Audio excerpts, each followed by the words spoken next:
Mga uri ng pagnenegosyo batay sa nagmamay-ari.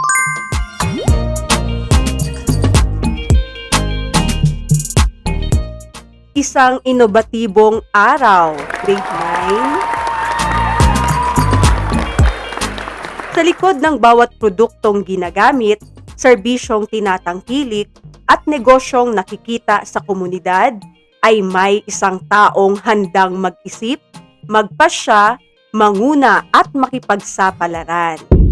Ang mahusay na entrepreneur ay hindi lamang naghahangad ng tubo, siya ay malikhain sa pagbuo ng ideya, handang humarap sa panganib at may malasakit sa mamimili, manggagawa at lipunan. Kaya balikan natin ang tungkol sa entrepreneur, konsepto, gampanin at katangian sa aral ng nakaraan, umuunlad ang bayan. Entrepre true o entrepre not. Fact-checking sa mundo ng pagnenegosyo. Suriin ang bawat pahayag. Isulat ang true kung wasto ang buong diwa at not kung may bahagi itong mali o mapanlin lang. Ayon kay Joseph Schumpeter, ang pangunahing tungkulin ng entrepreneur ay umiwas sa anumang panganib sa negosyo. Not. Hindi kailangang iwasan ng entrepreneur ang lahat ng panganib. Si Joseph Schumpeter ay higit na nakilala sa konsepto ng entrepreneur bilang innovator. Samantalang si Frank H. Knight ang higit na iniuugnay sa pagiging risk-bearer.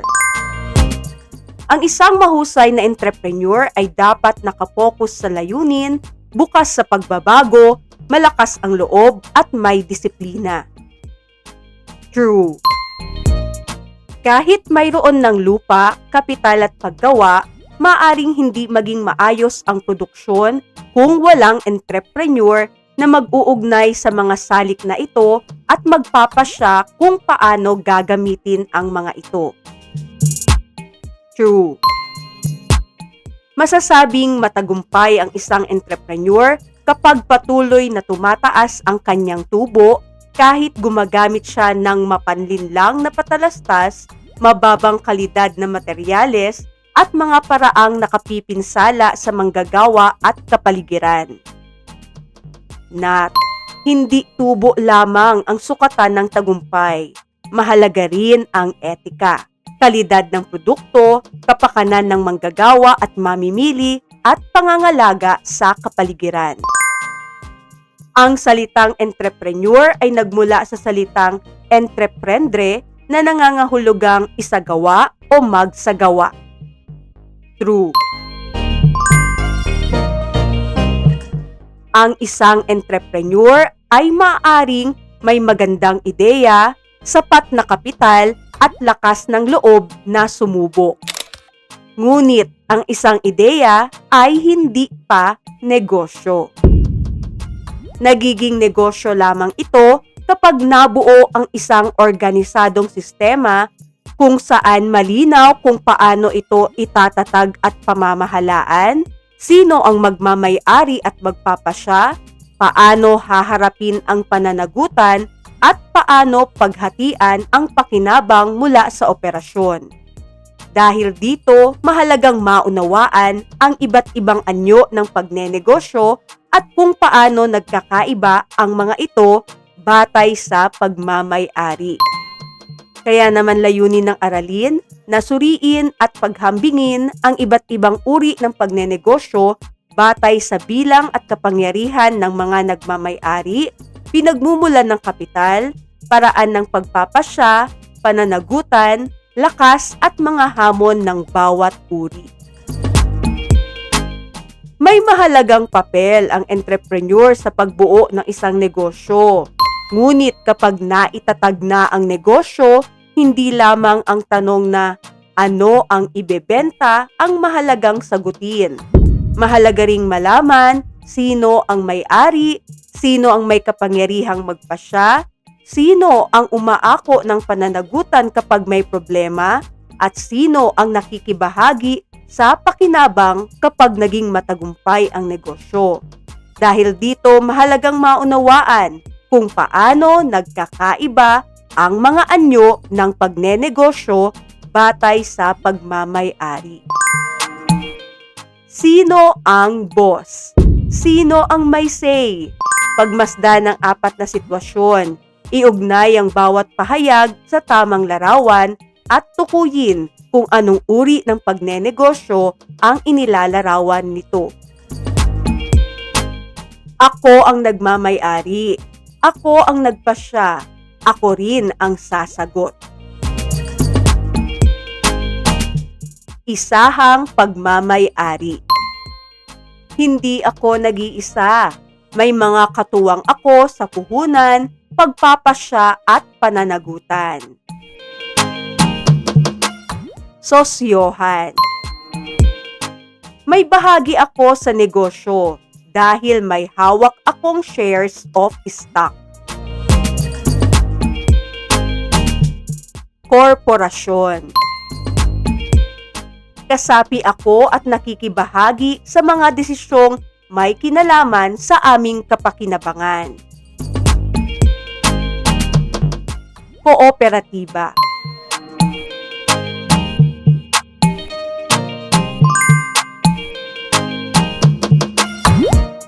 Hindi iisa ang anyo ng pagnenegosyo.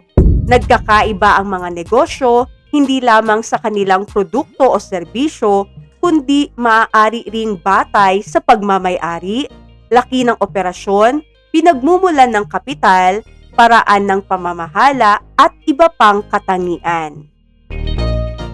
Ang pagmamay-ari ay isa sa mahalagang batayan sa pagkilala sa iba't ibang uri ng pagnenegosyo. Sa pamamagitan nito, masusuri kung sino ang nagmamay-ari, ilan ang may bahagi sa negosyo, sino ang may kapangyarihang magpasya, at paano nakikibahagi ang mga may-ari sa pananagutan at pakinabang. Business profile. Suriin ang loob ng negosyo. Basahin, suriin, tukuyin ang tunay na anyo ng negosyo. Basahin ng mabuti ang bawat business information card. Tukuyin ang 6 na katangian ng inilalarawang uri ng pagnenegosyo. Business Profile 1. Ako ang boss, ako ang bahala. Matapos mawalan ng trabaho, ginamit ni Ana ang kanyang ipon at kumuha ng maliit na pautang upang makapagsimula ng food stall. Siya lamang ang nagpasya kung anong produkto ang ibebenta, magkano ang presyo at sino ang magiging supplier. Kapag may kailangang baguhin sa operasyon, hindi na niya kailangang maghintay ng pahintulot mula sa ibang may-ari.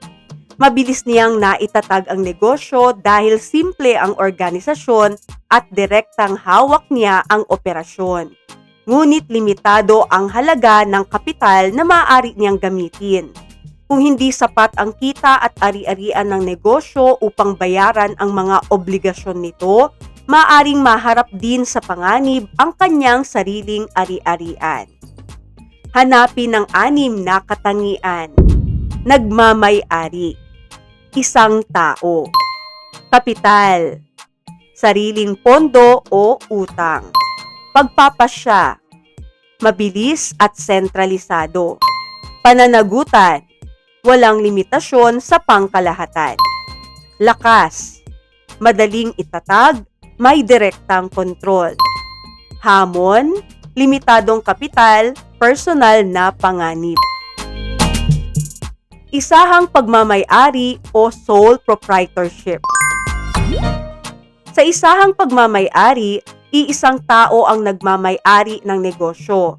Naglalaan ng pangunahing kapital, tumatanggap ng tubo at gumagawa ng mahalagang pasya. Karaniwang halimbawa nito ang sari-sari store, maliit na repair shop, online shop, food stall, salon at iba pang negosyong maaaring simulan sa limitadong puhunan at payak na organisasyon. Pinakamalaking lakas nito ang bilis at linaw ng pagpapasya. Walang mahabang botohan o konsultasyon bago baguhin ang presyo produkto, supplier o oras ng operasyon. Malapit din ang ugnayan ng may-ari sa manggagawa at mamimili, kaya mabilis niyang napapansin ang reklamo, pagbabago ng panlasa at pangangailangan sa serbisyo. Ang natitirang kita matapos bayaran ng gastusin ay napupunta sa may-ari. Kasabay ng buong kontrol ang unlimited liability o walang limitasyong pananagutan. Kapag kulang ang ari-arian ng negosyo upang bayaran ang lehitimong obligasyon, maaring malagay sa panganib ang personal na ari-arian ng may-ari, alinsunod sa batas at kasunduan.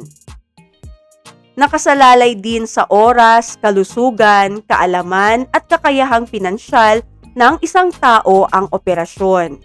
Gayunman, hindi nangangahulugang habang buhay na maliit ang ganitong negosyo.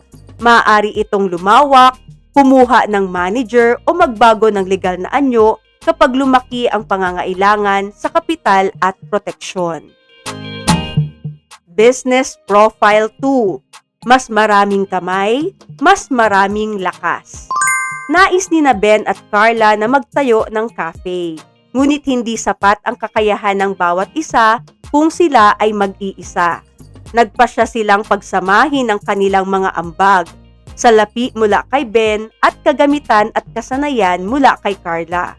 Bago simula ng operasyon, pinag-usapan nila kung sino ang gagawa ng bawat tungkulin, paano gagawin ang mahalagang desisyon, at paano hahatiin ang kikitain. Dahil pinagsama nila ang kanilang resources at kakayahan, mas marami silang magagamit na puhunan at kasanayan. Gayunman, maaaring magkaroon ng hindi pagkakasundo kung magkaiba ang kanilang pananaw sa paggastos, operasyon o paggamit ng kita. Ang lawak ng pananagutan ay nakasalalay rin sa uri ng kanilang nabuong kasunduan. Nagmamay-ari, dalawa o higit pa. Kapital, ambag ng kasosyo. Pagpapasya, ayon sa kasunduan. Pananagutan, general o limited, depende sa uri. Lakas, pinagsamang kapital at kasanayan. Hamon, alitan, komplikadong pananagutan. Sosyohan o partnership. Ang sosyohan ay kasunduan ng dalawa o higit pang tao na mag-ambag ng salapi, ari-arian, kasanayan, industriya o kombinasyon ng mga ito sa isang negosyo at paghahatian ang tubo ayon sa kanilang napagkasunduan. Dahil pinagsasama ang lakas ng mga kasosyo, maaring magkaroon ng mas maraming kapital, ideya, network at espesyalisadong kakayahan. Mahalaga ang malinaw na partnership agreement upang matukoy ang halaga at uri ng ambag, tungkulin, lawak ng kapangyarihang magpasya, paraan ng paghahati ng tubo at lugi, pagpasok o pag-alis ng kasosyo at proseso sa paglutas ng hindi pagkakaunawaan. Sa general partnership, ang mga general partner ay karaniwang may aktibong papel sa pamamahala at maaaring magkaroon ng malawak na pananagutan sa obligasyon ng sosyohan. Sa limited partnership, may general partner na namamahala at may limited partner na ang pananagutan ay karaniwang nakatali sa ambag alinsunod sa mga kondisyon ng batas. Ang pangunahing hamon sa sosyohan ay ang posibilidad ng hindi pagkakasundo, ang magkaibang pananaw sa paggastos, kalidad, pagkuha ng manggagawa, oras ng trabaho o paghahati ng kita ay maaaring makaapekto sa relasyon at operasyon. Kaya mahalaga ang malinaw na komunikasyon, records, awtoridad at mekanismo sa paglutas ng alitan. Business Profile 3. Maraming share, malaking scale. Nais palawakin ng isang negosyo ang operasyon nito kaya hindi lamang sa iilang tao umasa ang pagkuha ng puhunan. Ang pagmamay-ari ay maaaring hatiin sa mga bahagi na maaaring hawak ng mga stockholder. Dahil dito, mas malaki ang posibilidad na makalikom ito ng kapital para sa pagpapalawak ng operasyon. Hindi lahat ng may bahagi sa negosyo ay direktang namamahala sa araw-araw na operasyon. Ang mahalagang direksyon at polisiya ay ipinauubaya sa isang lupon, habang ang aktwal na pamamahala ay isinasagawa ng mga opisyal at manager. Mas madali nitong mapagpatuloy ang operasyon kahit magbago ang mga taong may hawak ng bahagi. Gayunman, nangangailangan ito ng mas komplikadong proseso ng pagtatatag, pamamahala at pag-uulat. Nagmamay-ari. Isa sa OPC o dalawa pataas sa ordinaryong korporasyon. Kapital, shares at iba pang financing. Pagpapasya, board at management. Pananagutan, karaniwang limitado sa investment. Lakas, malaking kapital, may pagpapatuloy.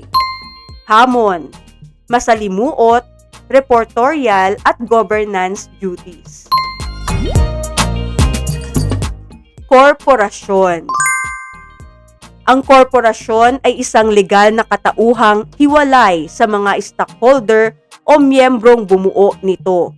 Sa stock corporation, ang kapital ay nahahati sa shares at ang mga may hawak nito ay tinatawag na stockholders.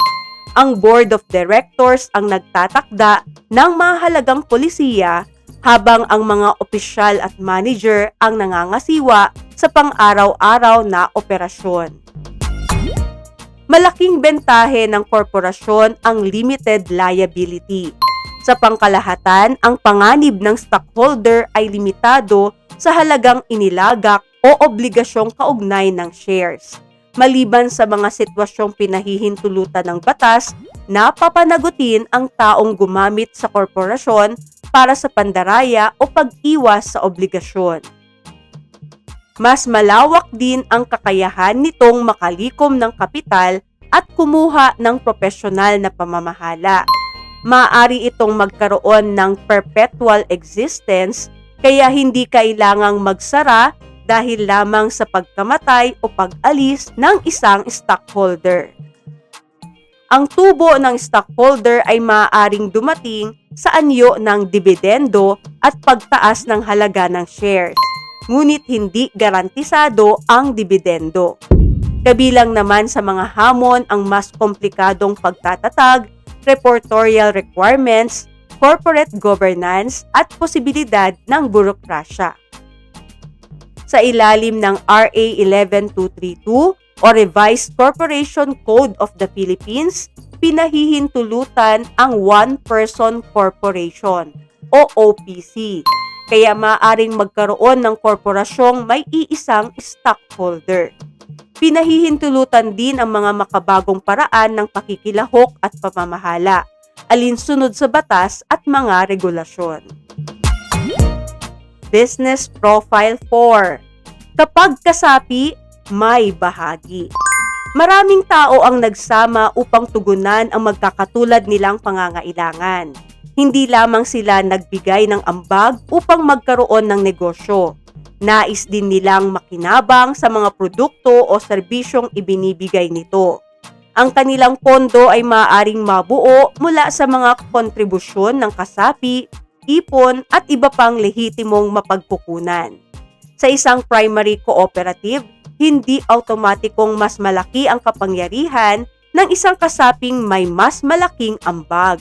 Sa mga usaping saklaw ng General Assembly, ang bawat kasapi ay karaniwang may pantay na boto. Layunin ng organisasyon ang sama-samang pakinabang at serbisyo sa mga kasapi. Gayunman, maaaring bumagal ang mga proseso kung kakaunti ang aktibong nakikilahok o hindi maayos ang sistema ng pamamahala. Nagmamay-ari, maraming kasapi. Kapital, share capital, savings, loans. Pagpapasya, demokratiko, one member, one vote sa primary cooperative. Pananagutan, karaniwang limitado sa share contribution. Lakas, serbisyo at sama-samang pakinabang. Hamon, mabagal kung mahina ang partisipasyon at sistema. Kooperatiba. Ang kooperatiba ay isang autonomous at demokratikong samahan ng mga taong kusang loob na nagsama upang tugunan ang magkakatulad na pangangailangang pang-ekonomiya, panlipunan at pangkultura sa pamamagitan ng negosyong sama-samang pag-aari at pinamamahalaan. Hindi ipinagbabawal ang tubo, ngunit higit na binibigyang diin ang serbisyo at kapakinabangan ng mga kasapi kaysa sa paglaki ng pakinabang ng iilang investor. Sa isang primary cooperative, mahalaga ang prinsipyong isang kasapi, isang boto. Sa mga usaping saklaw ng General Assembly, anuman ang laki ng share capital. Dito makikita ang kaibahan sa stock corporation, kung saan ang voting power ay karaniwang nakaugnay sa bilang ng voting shares. Ang General Assembly ang pinakamataas na policy-making body, samantalang ang Board of Directors at Management ang nagpapatupad ng mga pasya at nagpapatakbo ng operasyon. Kabilang sa mga uri ng kooperatiba ang producer, consumer, credit service at multipurpose cooperative. Ang lakas nito ay nakabatay sa sama-samang pagkilos, demokratikong boses at mas malawak na pakinabang para sa mga kasapi. Gayunman, maaaring maging hamon ang mabagal na pagpapasya. Kapag mahina ang sistema, kulang ang partisipasyon o hindi malinaw ang pananagutan. Kaya mahalaga ang edukasyong pangkooperatiba, transparent na records, profesional na pamamahala at aktibong pakikilahok ng mga kasapi. Ang Republic Act No. 9520, ang Philippine Cooperative Code of 2008. Samantalang ang Republic Act No. 11364, ang CDA Charter na nagpalakas sa development at regulatory functions ng Cooperative Development Authority. Who owns the business? Paghahambing, 4 na anyo, 4 na paraan. Tukuyin ang uri ng pagnenegosyo batay sa nagmamay-ari nito. Nagmamay-ari. Isang tao.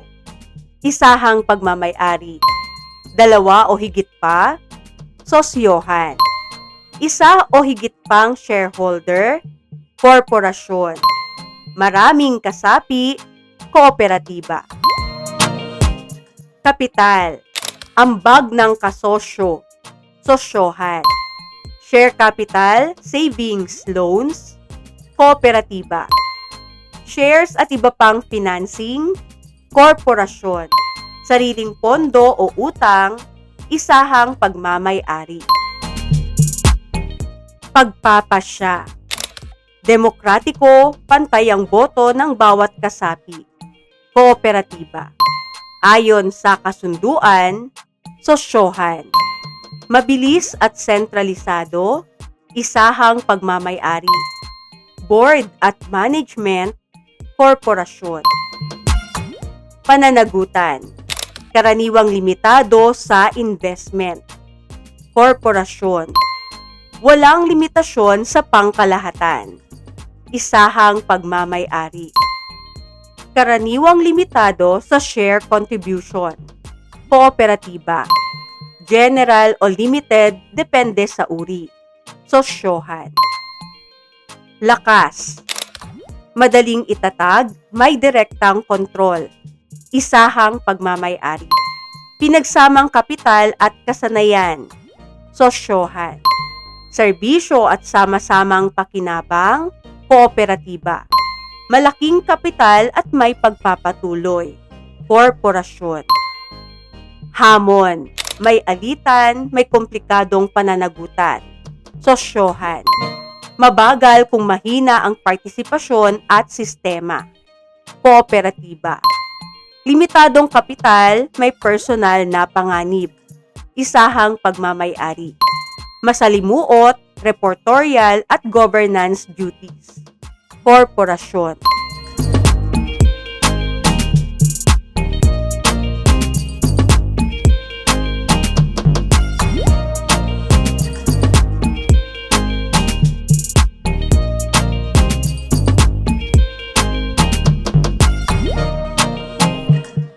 Negosyo quiz. Tukuyin ang business terms. Tukuyin ang terminong inilalarawan. Pinakamataas na policy-making body ng isang primary cooperative. General Assembly. Anyo ng negosyo na iisang tao ang may pangunahing kontrol, tubo at pananagutan. Isahang pagmamay-ari. Tawag sa taong nagmamay-ari ng shares sa isang stock corporation. Stockholder. Pananagutang maaaring umabot sa personal na ari-arian ng may-ari. Unlimited liability. Korporasyong may iisang stockholder sa ilalim ng RA 11232. One-person corporation. Demokratikong samahan na inuuna ang serbisyo at benepisyo sa kasapi. Kooperatiba. Tawag sa bahagi ng pagmamay-ari sa isang stock corporation. Share. Lupon na nagtatakda ng pangunahing polisiya ng korporasyon. Board of Directors. Kasunduan ng dalawa o higit pang tao upang mag-ambag at maghati sa tubo. Sosyohan. Tawag sa pakinabang na maaaring ipamahagi sa stockholder mula sa kita ng korporasyon. Dividendo. Ownership Festival Challenge. 4 na paraan, isang matalinong pasya. Bawat pangkat ay gagawa ng output ayon sa nakatalagang learner profile.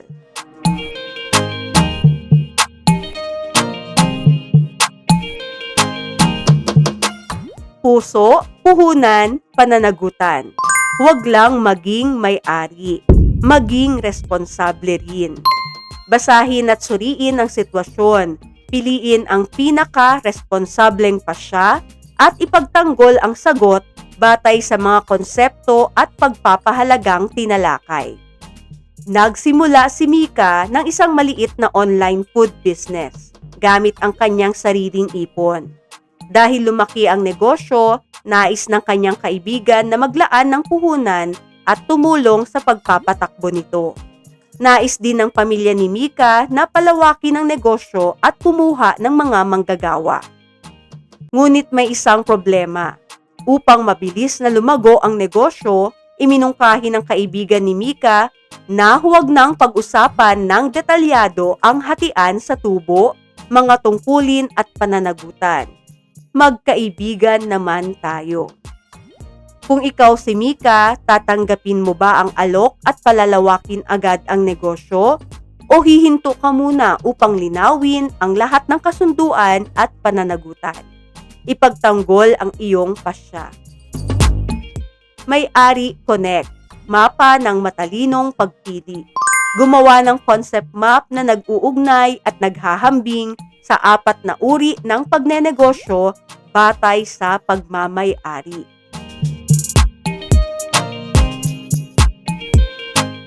Business Brain Check, mapanuring pagsusulit ng isipan. Piliin ang letra ng tamang sagot. Nagsimula si Lyra ng home-based baked sushi gamit ang sariling ipon.